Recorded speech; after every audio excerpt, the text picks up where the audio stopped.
Bonjour à tous et bienvenue pour cette dernière vidéo en accès libre pour tous, puisque je vous avais dit qu'à compter d'aujourd'hui, les vidéos seraient réservées aux membres du cercle élite. Allez, une petite journée de bonus, j'espère que vous pourrez en profiter. Pourquoi cette décision elle est très simple et vous la comprendrez aisément.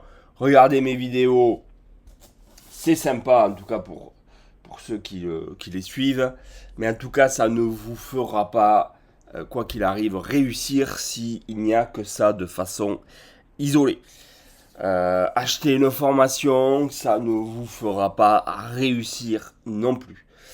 C'est pour ça que j'ai créé un véritable parcours complet qui conduit à l'autonomie avec le parcours théorique et puis l'application des clics intelligence derrière qui vous permet d'appliquer froidement ce que vous avez appris en théorie. Et puis en complément avec mes vidéos quotidiennes, l'ensemble, c'est vraiment ce que je crois qui est le plus poussé, le plus abouti pour faire réussir sur le marché aujourd'hui. Alors évidemment, il faut avoir les mêmes affinités que moi. Celui qui est ICT SMC va pas forcément se reconnaître et ça sert à rien effectivement qu'il nous rejoigne parce que moi je n'aurai pas grand chose à lui apporter. Donc voilà, je préfère me concentrer sur les membres du cercle élite qui me font confiance et puis à qui je fais évidemment confiance et je souhaite me concentrer sur leur réussite. Voilà pourquoi. Mais voilà, dernière vidéo en accès libre parce que je crois qu'il y a des belles choses à faire cette semaine et j'avais envie de vous en parler à tous. Allez, dollar index, on commence par lui. On commence par lui et vous voyez que pour le moment, son niveau de support, c'est les 99,15. Je reste un hebdomadaire vendeur du dollar index. Voilà, sous cette zone, hein, sous les 99,90, c'est les ventes. Maintenant, voilà, il faudra casser ces 99,15 pour aller chercher le palier inférieur qui se situe au 98,67. Mais cette semaine, c'est mon objectif. Ça correspond à la MM50. Bon, on verra si on la casse ou pas. L'euro-dollar. Alors, lui, il n'a pas réussi à casser sa MM20 hebdo la semaine dernière. Bon, rien de dramatique. On est sur une reprise depuis un niveau de support depuis les 1,14. C'est propre. Toujours une configuration haussière. Maintenant, mon objectif, ça va être d'aller chercher les 1,16, 1,1605, 1,1610 en hebdo. Et puis, ça sera peut-être compliqué d'aller plus loin. À voir. Mais vous voyez, ça va. On est complètement aligné avec le dollar index en potentiel. Vous voyez la zone, hein, cette zone-là, c'est la prochaine zone de résistance. Ça pourrait être compliqué de la casser. Donc on va faire étape par étape. On va payer les replis et on va aller chercher ce niveau-là et ça fera déjà un magnifique trade pour la semaine. USD CHF, allez, on va tous les passer. Je suis en pleine forme.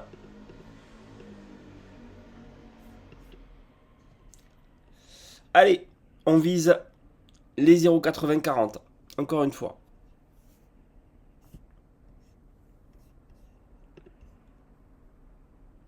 Encore une fois, à ce niveau-là. Là, pareil. Vous voyez, ce sont des niveaux qui sont totalement corrélés. Les 1,1605, 1,1610 de l'euro-dollar, c'est les 0,8040 de l'USD CHF. Hein. On devrait y être à peu près en même temps. En hebdo, il y a un peu plus de place. Ouais. À l'USD CHF, en hebdo, il y a plus de place à la baisse. Je trouve. Bon. Je vous dis, d'abord, je vous donne les premières cibles. Et après, faudra encaisser et puis voir garder une petite partie. Bon, on va faire l'USD Yen pour le fun. Hein. Donc forcément, ça va de les ventes. Hein. Forcément. Est-ce qu'on a un bon niveau? Non. J'ai pas un bon niveau pour vendre. Ouais, alors évidemment, vous voyez cet ancien niveau là de support vers les 158,80 peut-être. Mais je vais pas y toucher du tout. Trop dangereux, trop spéculatif l'USDN à ce moment. Je vais vous montrer l'AUD USD. Parce que, lui il arrive. Ouais, j'avais un objectif de l'AUD USD sur les 0,7085. Ouais, on y est quasi. On y est quasi. Mais lui, peut-être que s'il casse du coup. Ouais, l'AUD, il a peut-être un peu plus de potentiel. S'il casse ses 0,7090, lui, d'autant plus que la lagging span a un twist au-dessus de la tête, il pourrait aller rejoindre les 0,7185. Attention, AUD USD a peut-être. Ouais. Vous voyez, hebdomadaire. Hebdomadaire, vous voyez qu'il a cassé sa MM20. La configuration est plus haussière. Donc, c'est-à-dire que l'AUD USD est encore plus haussier que l'euro USD. C'est-à-dire que, du coup, on va aller voir l'euro AUD. Ça va vite, hein. Et donc l'euro AUD a un beau potentiel baissier, pour ceux qui me suivent. Logique, ouais. Euro AUD, prochain objectif 1,6260 ici. Et après 1,6195. Ouais, on peut vendre les rebonds de l'euro AUD. Tiens, d'ailleurs, AUD NZD, je vous avais donné le tuyau en début de semaine dernière. Magnifique. Hein. Je vous avais donné le bon point d'entrée ici. Je vous avais donné le super point d'entrée. Pour moi, c'est pareil. On ne change pas l'équipe qui gagne. Et on va aller chercher ce niveau. Ceux qui sont dedans. Tenez bon, accrochez-vous. Ne lâchez pas la barre.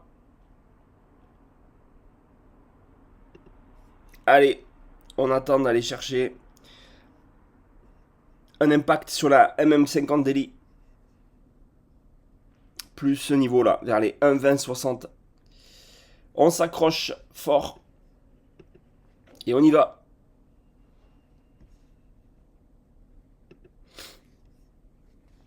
Ok. USD CAD.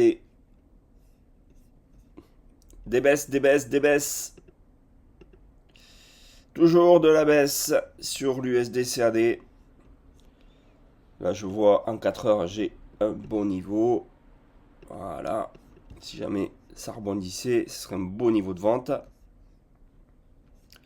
Après, j'ai une oblique baissière par ici. Voilà. Ok, voyons en daily. Ouais. En daily, on a cassé le nuage par le bas. Ouais, vraiment, belle tendance baissière. Hein. Belle tendance baissière. Allez, jusqu'au prochain niveau, ouais, qui va se situer à peu près vers les 1,3865, à mon avis. Ouais, c'est ça. Jusqu'à la même 50, 1,3865. Et après, attention. Faut faire gaffe à l'USD CAD. Ce sera peut-être pas forcément mon cheval de bataille préféré. Même si, oui, on a potentiellement une baisse jusqu'au 38,65. Je vise pas plus parce que, attention, si on a une détente sur le pétrole. Ce qui ne m'étonnerait pas. Hein. Et si on a une détente sur le pétrole, on peut avoir justement un CAD qui s'apprécie moins. Alors, ils sont liés, je vous le rappelle. Le pétrole. Le pétrole.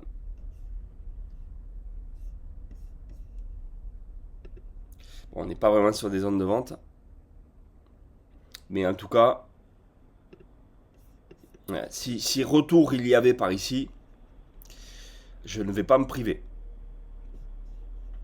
C'est la zone de vente. Haut de canal plus zone horizontale. Les 85 là environ. Ce serait une superbe zone de vente. Pour se repositionner donc en short, je vous rappelle que je suis très baissier sur le pétrole. Et que je vise déjà les précédents plus bas sur les 66, 60, puis potentiellement bas de canal. N'y allons pas dans la demi-mesure. Le gold. Le gold. Le gold. On est sur résistance. Voyons. Hebdomadaire. On est sur résistance. Mais le gold. Je sais pas comment vous le dire. Que je pense qu'en fait, cette semaine, il n'y a pas besoin de trop se prendre la tête, en fait. Vous voyez ? Essayez d'avoir d'autres activités que le trading. Parce que, ou en tout cas pour les prochaines semaines. Peut-être pas que cette semaine. Mais sincèrement, quand elle va casser la résistance là, donc faut payer les replis. Hein. Enfin moi, en tout cas c'est ce que je fais. Je vais vraiment payer les replis. Et alors là, d'un point de vue... ouais, je vous le dis, je mets du temps parce que ça me paraît haut. Je vais vous dire ce que je vois là sur le graphique. Je vais vous donner mon objectif. Donc en hebdomadaire, et avec la configuration telle que je l'ai, mon objectif, il est là.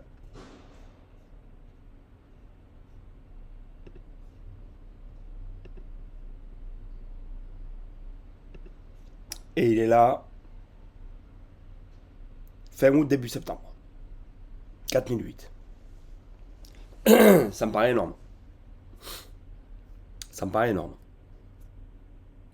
Voilà. Mais en tout cas, ce que me montre le graphique que j'ai sous les yeux, là, c'est 4008. Alors, c'est pas un 4008 en ligne droite, mais c'est un objectif, je vous dis, pour début septembre, ici. Alors, voilà, il y aura des étapes. Les étapes, on les voit hein, graphiquement. On voit que là, on va en avoir une déjà. Hein, vers les 4474, on va avoir une étape. Enfin, on va se mettre en daily plutôt. Hein. Allez, on va se calmer. Voilà. En daily, on va avoir forcément des zones qui risquent de coincer. Ouais, je vous disais là, 4005. Voilà. C'est la première étape. Puis après, franchement... ça y va quoi. Si ça casse les 4005, ça y va. Bon. Allez, je vais vous montrer le silver parce que c'est la même en couleur. Alors, attendre signal, pas attendre signal. Telle est la question. Silver, il faut qu'il rentre dans le nuage. Alors vous allez me dire, il y est. Oui, mais vendredi aussi, il y était. Et il a clôturé en dessous. Ça, c'était assez prévisible. Qu'au premier coup, il ne casse pas le nuage par le haut. À partir du moment où il rentre, où il casse en clôture ce niveau-là, ce gros niveau de résistance des 62, 70, à partir du moment où il casse en clôture daily, ouais, mais plutôt avec une clôture dans le nuage également. Prochain objectif, 72 sur le silver. Et si je fais la même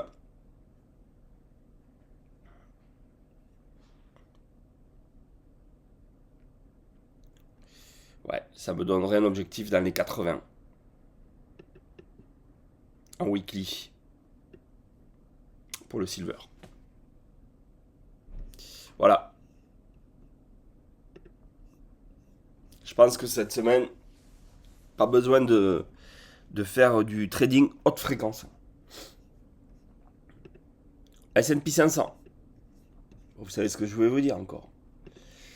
Que je vais vous dire que c'est les achats, évidemment. Alors bon, vous savez comment ça fonctionne maintenant. Hein. Voilà, on a le précédent plus haut historique, d'accord, qui est là. Tant qu'on ne le dépasse pas, c'est une zone de résistance potentielle. D'accord, sur laquelle il peut y avoir un reflux, etc. etc. Bon. Mais, voyons en hebdo. Ah ouais, ok. Bon, ce que j'aime pas en hebdo, c'est que la Bollinger se referme. Donc ça limite son potentiel haussier. Mais bon, ça en laisse quand même. Hein. Vous voyez, je traçais une espèce de canal là. Et le haut de canal colle avec la Bollinger supérieure. Donc ça pourrait être un objectif pour la semaine. Les 7935. Voilà.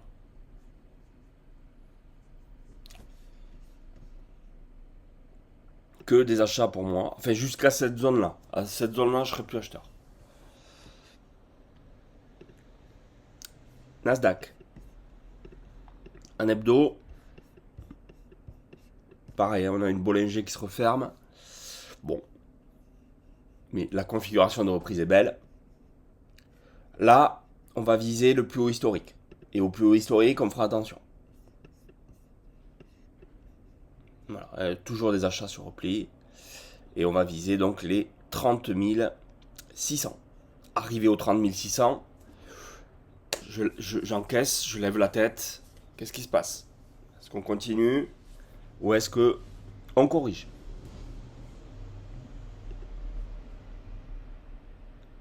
Le dos.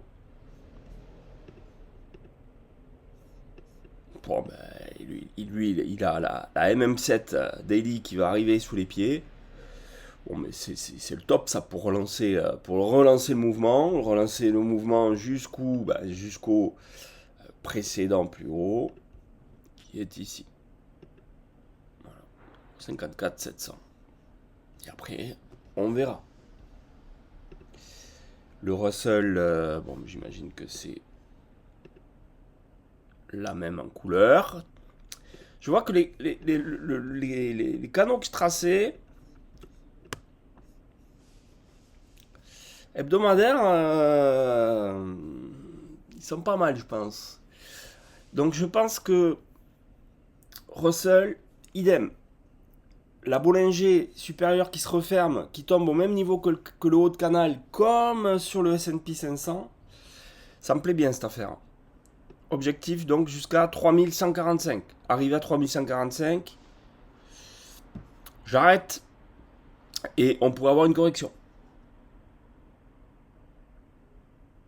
Mais encore une fois, je paye tous les replis.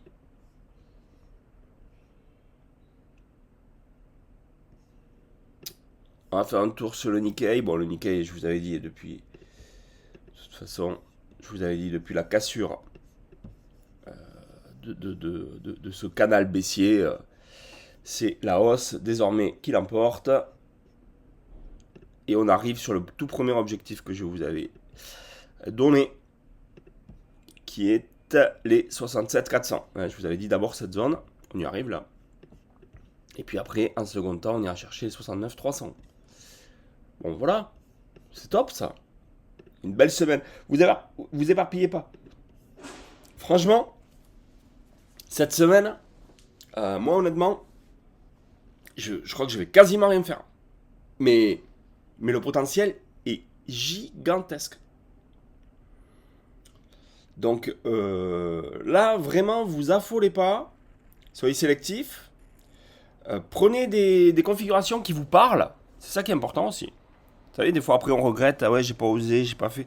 Ouais, mais si t'as pas osé, c'est que tu le sens pas. Et si tu le sens pas, je veux dire, c'est qu'il faut pas y aller. En fait, à un moment. Même s'il faut être pragmatique. Mais je crois qu'en trading, il faut faire ce que l'on sent bien aussi. Pas que l'on sent bien parce que c'est que de l'instinct, ça fonctionne pas. Et pas parce que on sent bien, parce qu'on a envie de voir de quelque chose, mais parce qu'on voit vraiment. Parce que, vous voyez, quand je vous parle le matin, je vous parle sans hésitation, enfin, ou très peu en tout cas. Des fois, je réfléchis un peu, mais j'y passe pas 3 heures. Voilà, et ce que je vous ai dit sur certains actifs ce matin, je le pense vraiment. Et donc, j'y crois. Voilà, j'y crois. Et du coup, j'y vais sans inquiétude. Et puis, si ça passe pas, ça passe pas, parce qu'il faut toujours se dire que ça peut ne pas passer. Voilà. Allez, j'espère que cette vidéo vous aura aidé. Hein. Pensez, si ça vous plaît, évidemment, likez. Sinon, ne prenez pas la peine, c'est pas la peine. Et je vous souhaite en tout cas une très agréable journée. Salut à tous!